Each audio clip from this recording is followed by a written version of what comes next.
What if everything you believed about love and loyalty was designed to control you?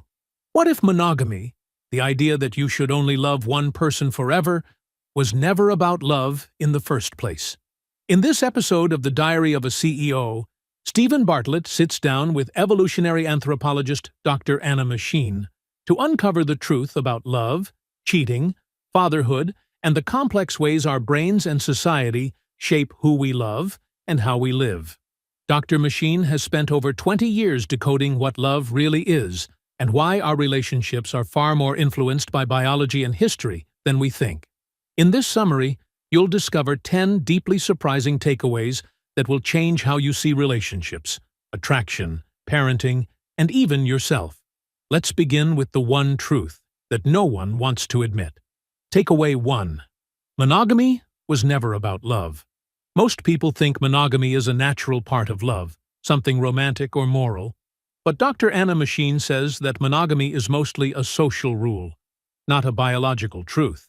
Humans did not evolve to be sexually monogamous. In fact, sexual exclusivity can be harmful from an evolutionary standpoint because it limits genetic diversity. The idea of staying with one sexual partner forever is very rare in the animal world, and even more rare in our distant human past. What we see more often is something called social monogamy, where people raise children together but may still seek other partners on the side. Dr. Machin says monogamy became a rule in human society when we started living in bigger groups. Leaders and institutions needed a way to control who passed down property, land, and titles, so they made rules about who could sleep with whom. In this way, monogamy became a tool for managing society, not a sign of true love. Even today, about half of all couples break sexual monogamy, often in secret. That is not a bug in the system. That is the system showing its cracks. Takeaway 2. Polyamory is actually more honest. Dr. Machin explains that many people in polyamorous relationships are not confused or immoral. In fact, they are often being more truthful than monogamous couples. When you are polyamorous, you are open about loving or sleeping with more than one person. Everyone involved agrees to it and talks about it. That means there are no secrets, no betrayal, and no pretending. Contrast that with monogamous relationships where one partner might cheat, lie about it, and hide the truth to protect the image of a perfect couple. Polyamorous people believe that love is not limited, just like you do not stop loving one child because you had another. They argue that having multiple close relationships makes their emotional world bigger, not smaller. Many people still judge them, thinking they are cold or selfish. But studies show they are just as satisfied, happy, and connected as monogamous couples. In some ways, they may be more free to be their true selves. Takeaway 3. Cheating is a biological high. If you have ever wondered why someone risks everything to cheat, Dr. Machin says the answer lies in brain chemistry. When someone cheats, the brain releases a flood of dopamine and oxytocin, which are the same chemicals triggered by addictive drugs like cocaine. These chemicals create a feeling of excitement, danger, and reward. This is why some people become addicted to the feeling of cheating itself, not just the person they are with. They may even feel guilt or regret after, but their brain has already enjoyed the high. That brain chemistry can become a loop, especially if someone is not getting enough emotional or sexual connection in their main relationship. Cheating is not just about weakness or bad morals. It is about how the brain seeks pleasure, risk, and novelty in ways that sometimes override logic or loyalty. Now that we understand how society and biology shape loyalty, let us look at how love itself works under the surface. Takeaway 4. Love is more than just a feeling. Love is often described as an emotion, but Dr. Machin says it is far more than that. Love is a survival system built into the human brain. Just like we need food and water, we need love to survive and thrive. The brain releases chemicals like oxytocin and dopamine when we feel close to someone, whether it is a partner, a child, or even a close friend. These chemicals reduce fear, increase trust, and motivate us to connect.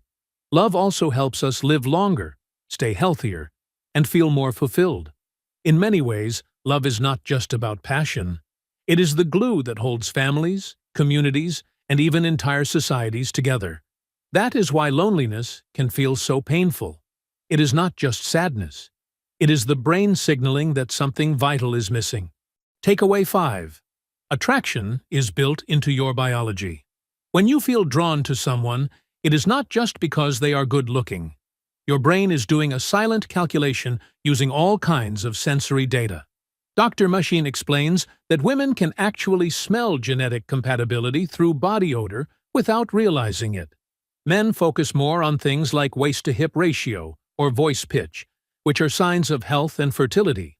When the brain senses a good match, it floods the system with dopamine and oxytocin, making you feel bold, excited, and happy. You might think you just clicked with someone, but really, your brain was reading their chemistry, movements, and even smell to decide if they would make strong, healthy offspring.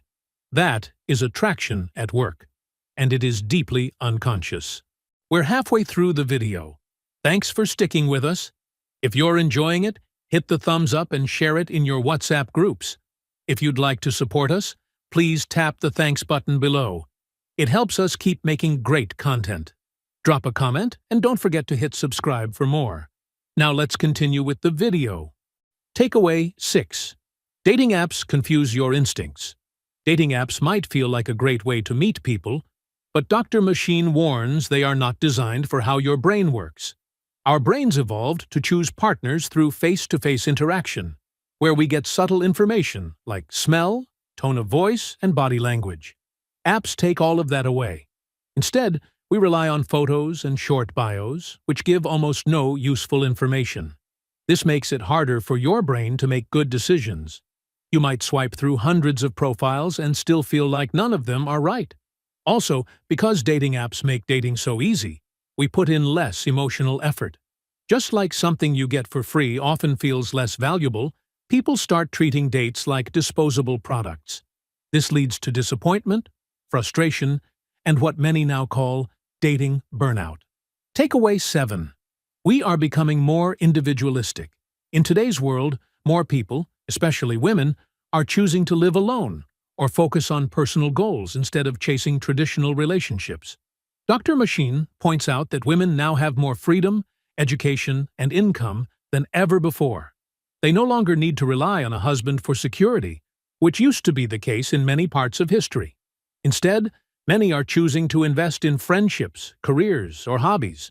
Some even say they prefer raising plants to raising children. This shift is not about rejecting love, but about expanding the meaning of love beyond romance. As people build chosen families and deep friendships, they prove that connection can take many forms. But it also means that long-term romantic relationships are no longer the default, and that changes how people view love and partnership.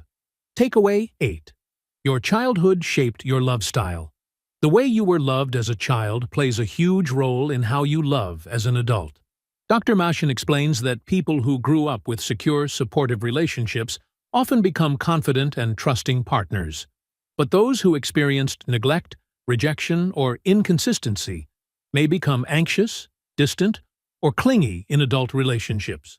These patterns are called attachment styles, and they are powerful.